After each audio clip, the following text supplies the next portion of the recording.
and Malala Yousafzai, co-founder of the Malala Fund and a UN messenger of peace. And Malala, your story went around the world in 2015 when the Taliban attacked you because you had blogged from age 11 about your education, and you became a target precisely because you were a young woman who was educated.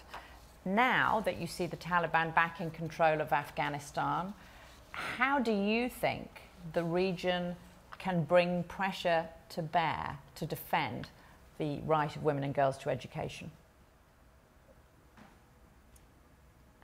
Thank you so much for the opportunity to speak today, and thank you so much to Amina Muhammad and all the panelists for coming together.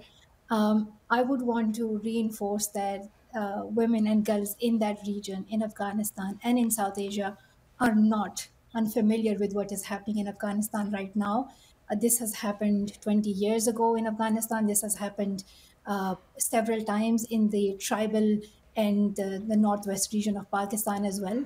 This was the situation in 2007 in Swat Valley when the Pakistani Taliban announced ban on girls' education. They stopped women from going to markets. They targeted women. So, the atrocities are countless when it comes to the terrorism and the extremism that the Taliban have spread in that region.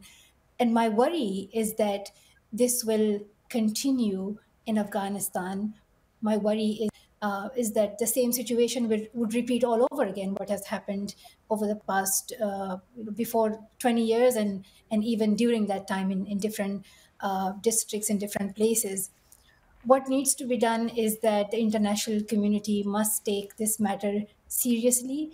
We cannot make compromises on the protection of women's rights and on the protection of human dignity.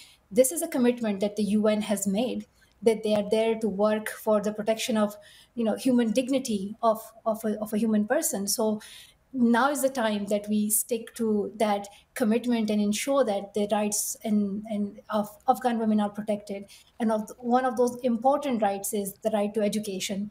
We know that education is a human right of all children. We also know that it improves our societies, it brings more peace and harmony. We also know that it has economic advantages. It uplifts the society from poverty. It helps us tackle issues like climate change and the increases in conflict, and it helps us improve economy. So, we are all in much better position when girls are educated, when women are empowered. And we also know that the Afghan women and girls do not want to live in a society where their human rights are denied to them, where Afghan girls cannot go to school. So the voices are loud and clear. Malala, as someone who was attacked by the Taliban because you were a woman who was being educated, what is your message to all those girls in Afghanistan now who are so worried for their own future? I was targeted for speaking out for girls' education. And it proved to me that the Taliban were scared of the voice of women and girls. They did not want to hear women and girls speak out for equality, and they did not want to see women being educated.